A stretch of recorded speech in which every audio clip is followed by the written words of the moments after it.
పోలీసులు, ట్రాఫిక్ పోలీసులు మెయిన్గా రోడ్ల మీద చూస్తూ ఉంటాం. బైక్ కానీ కార్ కానీ ఆపిన వెంటనే వచ్చి కీస్ మీద చేసి తీసేసుకుంటూ ఉంటారు. జనరల్ ప్రజలకి చాలా ఇబ్బందిగా ఉంటుంది. ఇది కోర్టు పరంగా కానీ మన లా పరంగా ఇలా చేయొచ్చా? అంటే ట్రాఫిక్ రూల్స్ అనేది ఎట్లా ఉంటాయి sir, these are all comes under motor vehicles act కింద వస్తుంది. అంటే మనకి అబ్జెక్షన్స్ ఎక్కడ రైజ్ అవుతాయి జనరల్గా అంటే లైసెన్స్, డిఎల్ అంట డ్రైవింగ్ లైసెన్స్. నెక్స్ట్ వచ్చేటప్పటికి ఇప్పుడు మన గవర్నమెంట్ ఏదైతే రిక్వైర్డ్ డాక్యుమెంట్స్ అవన్నీ కూడా బైక్ కానీ 2-wheeler, 4-wheeler or heavy vehicle, light motor vehicle, ఇట్లా number of types of vehicles ఉంటాయి మనకి.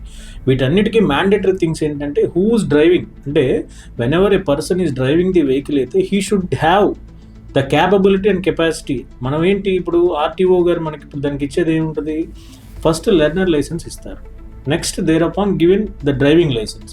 లైసెన్స్లో కూడా వేరియస్ టైప్స్ ఉంటాయి. ఎప్పుడైతే he was failed to reach that, అంటే 2-wheeler లైసెన్స్ ఉన్న వ్యక్తి 4-wheeler నడపకూడదు, 4-wheeler ఉన్న వ్యక్తి 2-wheeler నడపడానికి కూడా లేదు. As per section 10 of the motor vehicles act చెప్పేది అదే. నీకు 4-wheeler లైసెన్స్ ఉన్నంత మాత్రాన you are not eligible to drive 2-wheeler. Licence లో డిఫరెన్సెస్ చాలా ఉన్నాయి. ఇవి ఏమిటంటే జనరల్ పబ్లిక్ కి ఇవన్నీ తెలియదు కాబట్టి నాకు 4-wheeler లైసెన్స్ ఉంటే ఆటోమేటికల్ ఐఎమ్ ఎలిజిబుల్, నాకు డ్రైవింగ్ వచ్చు, దానికి ఏముందంటే but you have to get the licence. అక్కడ మిమ్మల్ని క్లియర్గా సర్టిఫై చేసి ఇస్తారు. ఇక్కడ మనకి మేజర్ క్వశ్చన్ వచ్చేటప్పటికి whether the power of police to take that keys, అంటే వాళ్ళకి కీస్ తీసుకునే పవర్ ఉందా లేదంటే except the station house officer like sub ఇన్స్పెక్టర్కి మాత్రమే ఆ క్యాడర్లో పవర్ ఉంటుంది. అది కూడా ఇట్లాంటివి ఏదైతే డ్రాబ్యాక్స్ అయితే ఉంటాయో లైక్ ఇప్పుడు డ్రైవింగ్ లైసెన్స్ లేదు, పొల్యూషన్ లేదు, సర్టిఫికేట్స్ లేదు, ఇన్సూరెన్స్ లేదు, these are also comes under criminal offences. ఇవేమీ లేకపోతే ఖచ్చితంగా వాళ్ళు కీస్ తీసుకుని వాళ్ళు కన్సర్న్ పోలీస్ స్టేషన్లో పెట్టుకోవచ్చు, తీసుకున్న తర్వాత ఇవ్వాలి.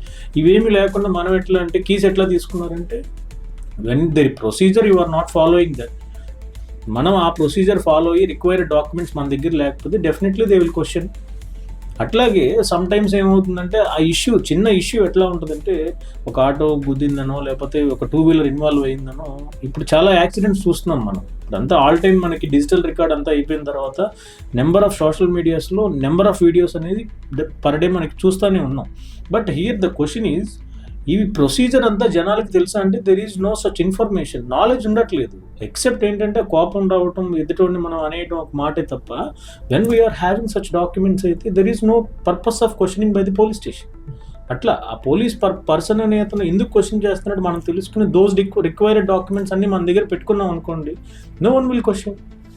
సో మనకి మెయిన్ థింగ్ ఏంటంటే కానిస్టేబుల్కి అయితే ఆ పవర్ లేదు. లైసెన్స్ మనకి ఇప్పుడు కీస్ తీసుకునే పవర్ అది కానిస్టేబుల్కి లేదు, డెఫినెట్లీ లేదు. సబ్ ఇన్స్పెక్టర్ తీసుకోవాలి అన్నా కూడా ఒక పర్పస్ ఉండాలి. పర్పస్ ఏంటి అంటే జనరల్ వెహికల్ చెక్ చేసేటప్పుడు ఇవే చూస్తారు. ఇవన్నీ ఉంటాయి కాబట్టి మనం ఈ కాన్సిక్వెన్సెస్ మనం ఫేస్ చేసే కన్నా డెఫినెట్గా వాళ్ళది క్లియర్ చేసుకుంటే నో వన్ విల్ క్వశ్చన్. అది సింపుల్ థింగ్, అదంతే.